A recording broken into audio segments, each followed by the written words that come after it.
Hello friends, look at here question number 8 topic area related to circle 10th standard.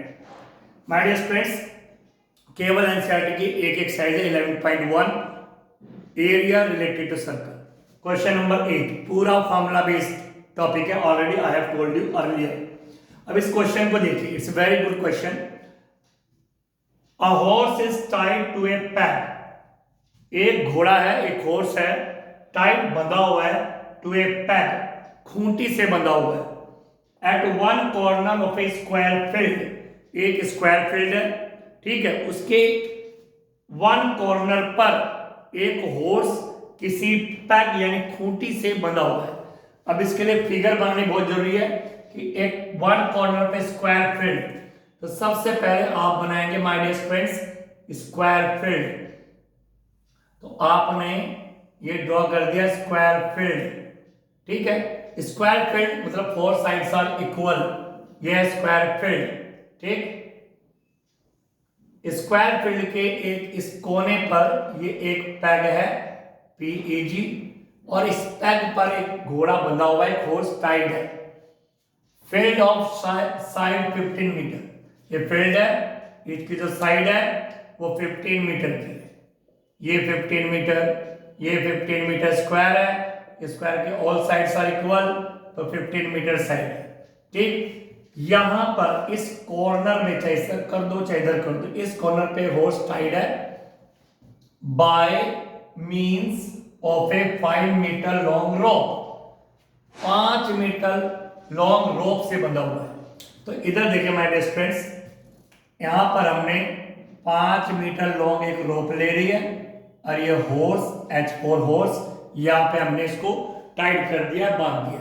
5 metre long रोप पर हमने इसको tight कर दिया, ठीक माय डियर फ्रेंड्स. ये रहा हॉर्स.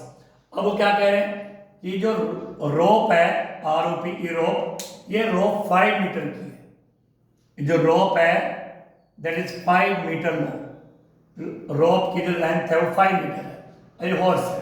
अब क्वेश्चन 2 पूछ रहे. पहला, the area of the field. Field का एरिया बताइए इन विच हॉर्स कैन ग्रेज. घोड़ा घास खा सकता है. ग्रेज मीन्स घास खाना. तो एरिया ऑफ द फील्ड, वैसे तो फील्ड का एरिया निकालना तो साइड इंटू साइड, लेकिन area of the field in which horse can graze, हमें इस फील्ड का वो एरिया निकालना है जिसमें ये हॉर्स घास खा सकता है, जिसमें ये हॉर्स घास खा सकता है. तो हमारे स्टूडेंट्स ये रोप से बंधा हुआ है, आखिर यहाँ की घास तो खा नहीं पाएगा, यहाँ तो ग्रेजिंग कर नहीं पाएगा. तो यहाँ से इधर की तरफ और इधर की तरफ एक सर्कुलर वे में ही तो मूव कर पाएगा.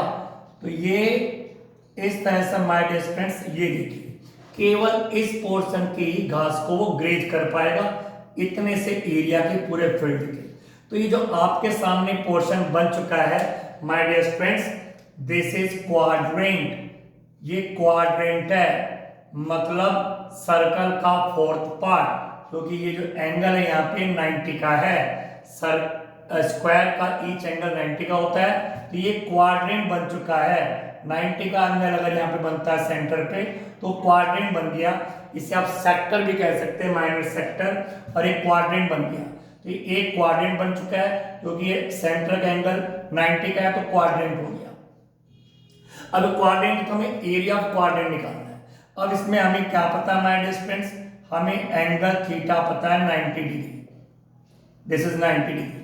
बट हमें यहाँ पे थीटा से कोई लेना देना नहीं है. हमें रेडियस R, हमें रेडियस ये रहा, ये सेंटर है और रेडियस है 5 metre. Radius 5 metre my dear friends. तो हम निकालेंगे एरिया ऑफ क्वाड्रेंट. क्वाड्रेंट का area, area of quadrant pi R square upon 4. This is the formula, pi R square upon 4. तो माय डियर फ्रेंड्स, पाई की value given है, आपने क्या put करनी है 3.14. तो पाई की वैल्यू आपने 3.14 रखी, और R इन रेडियस 5 है, तो 5 into 5 रखा एंड अपॉन में रख दिया आपने 4.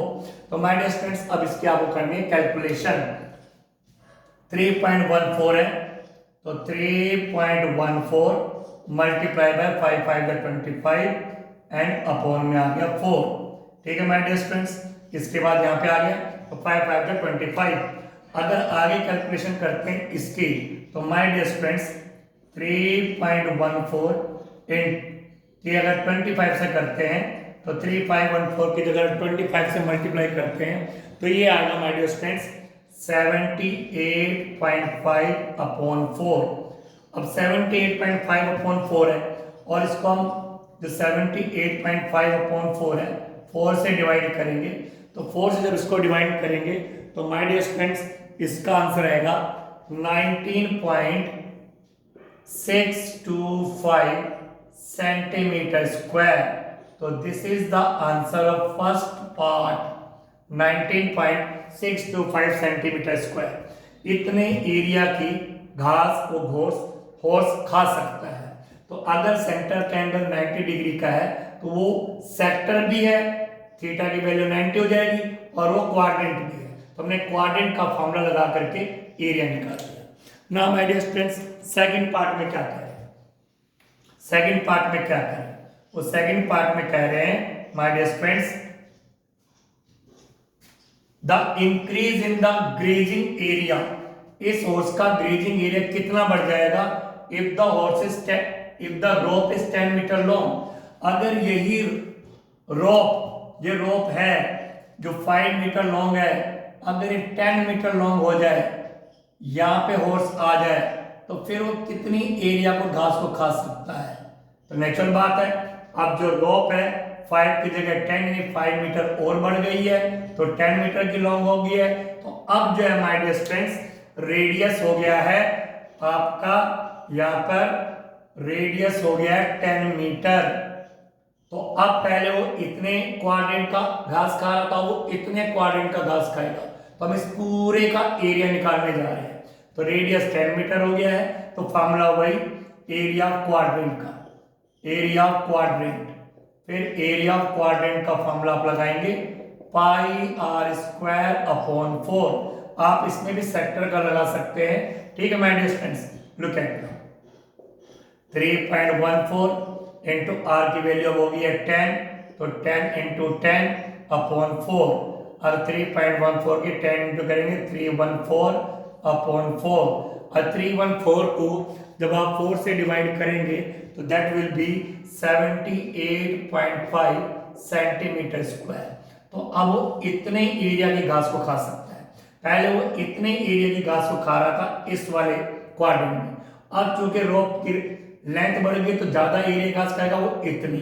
एक क्वेश्चन पूछा गया the increase in area, area बढ़ा कितना। वो ये नहीं पूछ रहे कितने घास, वो एरिया बढ़ा कितना। पहले एरिया ये था, अब एरिया इतना हो गया है, तो आप इसमें से इसको माइनस कर दीजिए। तो इंक्रीज इन एरिया, एरिया बढ़ा कितना, तो आपको 78.5 में से माइनस करना है 19.625। इसको कई बच्चे बहुत गलत तरीके से माइनस करते हैं, तो माइनस आपको आते ही फिर भी कर लेना, मिस्टेक मत करना। माइनस करके आंसर आएगा my dear students 58.875 centimetre square.